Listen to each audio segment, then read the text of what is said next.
ചെറുതല പള്ളിപ്പുറത്ത് സെബാസ്റ്റിന്റെ വീട്ടുവളപ്പിൽ ഇപ്പോഴും പരിശോധന തുടരുന്നു.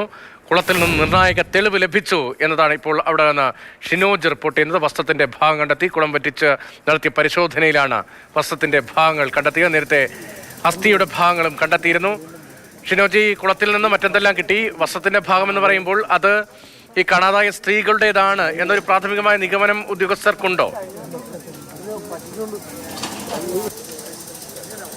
ഇത്തരത്തിലൊരു നിഗമനം നിലവിൽ ഇപ്പോൾ ഈ അന്വേഷണ ഉദ്യോഗസ്ഥർക്കില്ല. പക്ഷേ ഈ കുളത്തിൽ നടത്തിയ പരിശോധനയിലാണ് ഇത്തരത്തിലൊരു വസ്ത്രത്തിന്റെ ഭാഗങ്ങൾ ഇപ്പോൾ കണ്ടെത്തിയിരിക്കുന്നത്. അത് എന്ത് തരത്തിലുള്ള വസ്ത്രമാണ്, ഇത് കാണാതായ ഏതെങ്കിലും തരത്തിലുള്ള സ്ത്രീകളുടെ വസ്ത്രമാണോ സംബന്ധിച്ചൊക്കെ അതിനൊരു നിഗമനത്തിലേക്ക് എത്തണമെങ്കിൽ കുറച്ചുകൂടി സമയം നമുക്ക് വേണ്ടിവരും. എന്തായാലും ഇപ്പോൾ ഈ കുളം വറ്റിച്ചുള്ള പരിശോധനയിലാണ് ഇത്തരത്തിൽ നിർണായകമായ രീതിയിലുള്ള ഒരു വസ്ത്രം ഈ പരിശോധനയിൽ നമുക്ക് കണ്ടെത്താൻ കഴിഞ്ഞത്. ആദ്യഘട്ടത്തിൽ നടത്തിയ അതായത് കടാവർ നായ്ക്കൾ ഇറങ്ങി ആദ്യം ഓടിക്കയറിയത് തന്നെ അത്തരത്തിൽ ഈ കുളത്തിന്റെ സമീപത്തേക്കായിരുന്നു. ആ കുളം അന്വേഷണ ഉദ്യോഗസ്ഥർ അപ്പോൾ തന്നെ വറ്റിച്ചതിന് ശേഷമാണ് അവിടെ മണ്ണുമാൻ യന്ത്രം ഉപയോഗിച്ച് ഈ കുളത്തിലെ ചെളി പൂർണ്ണമായി മാറ്റിക്കൊണ്ട് ഒരു പരിശോധന ഇപ്പോൾ നടത്തിയത്. ആ പരിശോധനയിലാണ് ഇത്തരത്തിൽ വസ്ത്രത്തിന്റെ ഭാഗങ്ങൾ കണ്ടെത്തിയിരിക്കുന്നത്. അതിനുശേഷം വീണ്ടും ഇപ്പോഴും ഈ കുളം വറ്റിച്ചുകൊണ്ടുള്ള, അതായത് കുളത്തിലെ ചെളി മാറ്റിക്കൊണ്ടുള്ള പരിശോധന ഇപ്പോഴും തുടരുകയാണ്. എന്തായാലും ഈ കുളത്തിലെ പരിശോധന പൂർത്തിയായിട്ടില്ലേ? ഒരു ഭാഗത്തെ വറ്റിച്ച് നടത്തിയ പരിശോധന, മണ്ണ് മാറ്റിയാണല്ലോ പരിശോധന നടക്കുന്നത്. അവിടെ നിന്നാണോ ഈ വസ്ത്രം കണ്ടെത്തിയത്? ഇനിയും ഒട്ടേറെ ഭാഗങ്ങൾ പരിശോധിക്കാനുണ്ടോ? വലിയ കുളമാണോ? ഇല്ല, ചെറിയ കുളമാണ്. പക്ഷേ ഈ പുരയിടത്തിൽ തന്നെ 2-3 കുളങ്ങളുണ്ട്. അത് ഈ സാധാരണ ആളുകളൊന്നും ഉപയോഗിക്കാതെ തരത്തിൽ കാട് മൂടി കിടക്കുന്ന തരത്തിലുള്ള കുളങ്ങളാണ്. അതിൽ മറ്റേതെങ്കിലും കുളങ്ങൾ ഇനി അന്വേഷണ സംഘം ഇത്തരത്തിൽ വറ്റിക്കുന്നുണ്ടോ, അതായത് അവിടെ പരിശോധന നടത്തുന്നുണ്ടോ എന്ന് സംബന്ധിച്ചൊരു വ്യക്തതയില്ല. ഇപ്പോൾ ഒരു കുളം മാത്രമാണ് നിലവിൽ ഇപ്പോൾ വറ്റിച്ച് അവിടെ ഇപ്പോൾ ഈ മണ്ണുമാൻ യന്ത്രം ഉപയോഗിച്ച് അതിലെ ചെളി പൂർണ്ണമായി നീക്കം ചെയ്ത് അപ്പോൾ നടത്തിയ പരിശോധനയിലാണ് ഇപ്പോൾ ഈ സംശയാസ്പദമായ നിലയിലുള്ള ഈ വസ്ത്രങ്ങൾ കണ്ടെത്തിയിരിക്കുന്നത്. രതീഷ്, ഇപ്പോൾ നടക്കുന്ന പരിശോധന എന്ന് പറയുന്നത് അതിന് സമീപത്ത് തന്നെ മറ്റൊരു കുഴി കൂടി ഇപ്പോൾ JCB ഉപയോഗിച്ച് കുഴിക്കുകയാണ്. അതായത് ഈ കുളത്തിൽ നിന്ന് ഏകദേശം ഒരു 30-40 മീറ്റർ മാറിയാണ് അടുത്ത കുഴി ഇപ്പോൾ സ്പോട്ട് ചെയ്തുകൊണ്ട് അന്വേഷണ സംഘം കുഴിക്കുന്നത്. ആദ്യഘട്ടത്തിൽ ഈ നേരത്തെ അസ്ഥിഭാഗം കണ്ടെത്തിയതിന് ഒരു 40 മീറ്റർ മാറി കുഴി കുഴിച്ചിട്ടുണ്ടായിരുന്നു. അവിടെ നിന്നാണ് ഒരു സമാനമായ രീതിയിലുള്ള ഒരു അസ്ഥിഭാഗങ്ങൾ കണ്ടെത്തിയത്. അതിനുശേഷം കുളം വറ്റിച്ചുള്ള പരിശോധനയിൽ വസ്ത്രത്തിൻ്റെ ഭാഗങ്ങൾ കണ്ടെത്തി. അതിന് പിന്നാലെ ഇപ്പോൾ നമ്മൾ ദൃശ്യങ്ങൾ കാണുന്നത് ഈ ആദ്യം കടാവർ നായകൾ ഇറങ്ങിയ ഒരു ബാത്റൂമിലേക്ക് പോയിട്ടുണ്ടായിരുന്നു. അതായത് പഴയ ബാത്റൂമാണ്. ഈ വീടിൻ്റെ തന്നെ 100 വർഷത്തിന് മുകളിൽ പഴക്കമുണ്ടെന്നാണ് നമുക്ക് മനസ്സിലാക്കാൻ കഴിയുന്നത്. ആ സമയത്തുള്ള ബാത്റൂമാണ്. അതിന് സമീപത്ത് നിന്നാണ് ഇപ്പോൾ വീണ്ടും അന്വേഷണ ഉദ്യോഗസ്ഥർ JCB ഉപയോഗിച്ച് അവിടെ കുഴിക്കുകയാണ്. രണ്ടാമത്തെ സ്പോട്ടാണ് ഇത്തരത്തിൽ ഇപ്പോൾ കുഴിക്കുന്നത്. അവിടെ എന്തെങ്കിലും തരത്തിൽ ശരീരഭാഗങ്ങൾ ഏതെങ്കിലും തരത്തിൽ മറവ് ചെയ്തിട്ടുണ്ടോ എന്ന സംശയമൊക്കെ വെച്ചുകൊണ്ടാണ് ഇത്തരത്തിൽ രണ്ടാമത്തെ സ്പോട്ടിൽ ഇപ്പോൾ കുഴിക്കുന്നതിന് വേണ്ടി അന്വേഷണ ഉദ്യോഗസ്ഥർ തെളിവെടുപ്പ് നടത്തുന്നുണ്ടായിരുന്നല്ലോ. സെബാസ്റ്റിനെ മടക്കിക്കൊണ്ടുപോയോ? സെബാസ്റ്റിൻ ഇവിടെ എത്തിയതിനു ശേഷം ഏതൊക്കെ ഭാഗത്തേക്കാണ് ഉദ്യോഗസ്ഥർ കൊണ്ടുപോയത്? അയാളുടെ ഭാഗത്ത് എന്തെങ്കിലും പ്രതികരണം ഉണ്ടായിരുന്നു അവിടെ?